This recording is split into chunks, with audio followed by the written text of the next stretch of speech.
past few months been like for you? It's been crazy with the COVID shutdown.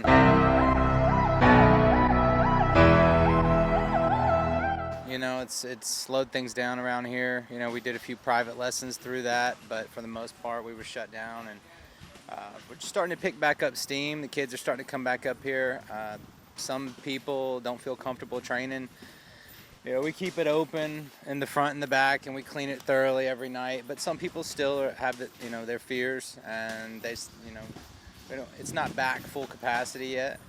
But it's super hopeful. I'm looking forward to it. Got a good squad, young, fresh crop of guys working out. You know what it sounds like when there's no pads popping? What's it sound like to hear those pads, those bags in the background? Yeah, I like the sound of people yelling and coaching, and we've got like 5 volunteer coaches that come up here and help out from all over the town, and it's fun to hear them all get excited at kids working out. Just that sound, like you said, it's like no other. And people start working hard and sweating and grinding. You hear the moans and the groans. Usually have the music turned up way up, though.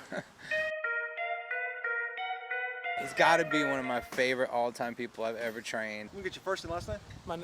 Kevin Encinia-Reyes. The most uplifting. This is a guy that sometimes texts me at night just to say, "I love you, coach. Keep your head up." What do you get from boxing? A lot. One thing it taught me is how to be disciplined throughout the storm, like how to be calm and smile, basically how to smile throughout the worst moments.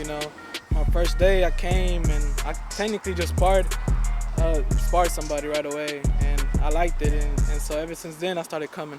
You said he's been coming up here since August. What's the past year been like knowing Kevin? It's been crazy. I've never seen somebody that so willingly to take his lumps. It's a natural process to get better in boxing. You got to get out there and get your butt kicked. But I've never seen someone so motivated to get past that part. And he started where he started kicking ass. He started doing really good and having his moments, and still goes back to kind of being a backyard fighter. I think Kevin was known on the internet before he came up here as kind of a front yard, backyard brawler guy. I have a strong backbone for boxing because I work in concrete, and in concrete we have like a lot of stress going on, and you really can't have a bad character in there. So boxing just put me like back in shape, put me like, okay, you're gonna be this character, be proud of who you are, and calm and humble. He's very battle oriented in his mind. He just loves to war and fight, and that's what he wants to do. So to have a heavyweight that is not afraid, and that I've seen him, push through some pretty bad butt whippings and still come out on top. I like it like quiet, music on. If I have my headphones in, then we're all working. We're not. Some of us sometimes we talk when we're not break, but most of the time it's more like, let's get this on, let's get this work going. And gives it all every time, wants to fight every day, never questions who I put him in there with. So it's exciting to have a heavyweight like that.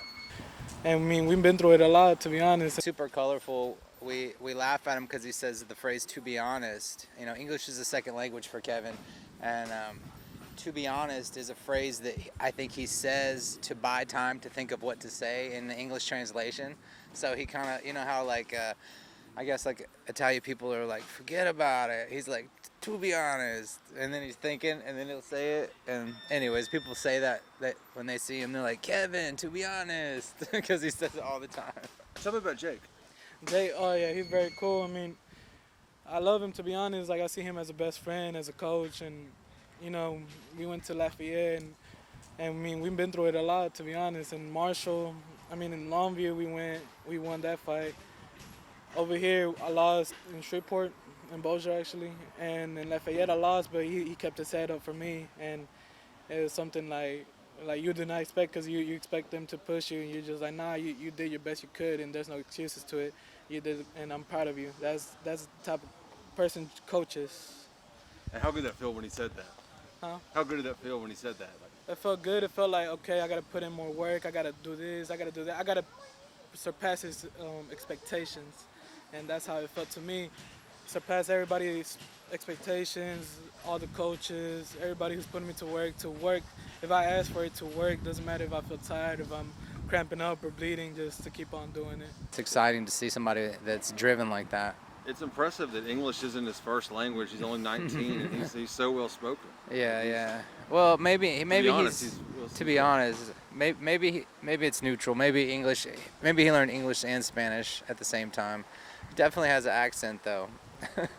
So usually that leads me to think that English is the second language.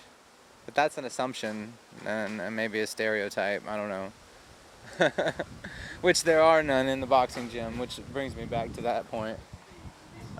You see people of all creeds and colors and beliefs in here training beside each other, hugging each other, sweating, bleeding together, and just getting along. Police officers, ex-criminals, you know, people that have changed their life, people that are trying to just better themselves. They're always at the boxing club, and egos don't belong there, and you know, a lot of barriers and things that are out there in society are just not inside the boxing gym, and other gyms and other sports too. You know, it's like that with jiu-jitsu and with lots of other sports, I think. You've been around boxing your whole life. It's always been like that. Yeah, it's always been. I mean, it's always been a mixed bag of races and cultures that love the sport. You know what I mean? So you learn to judge people on the content of their character. You learn to judge people on their work ethic, and the color doesn't exist in the boxing gym. You know, outside people kind of leave their issues outside the gym and they come inside, and it's really beautiful. And I wish the world was more like that.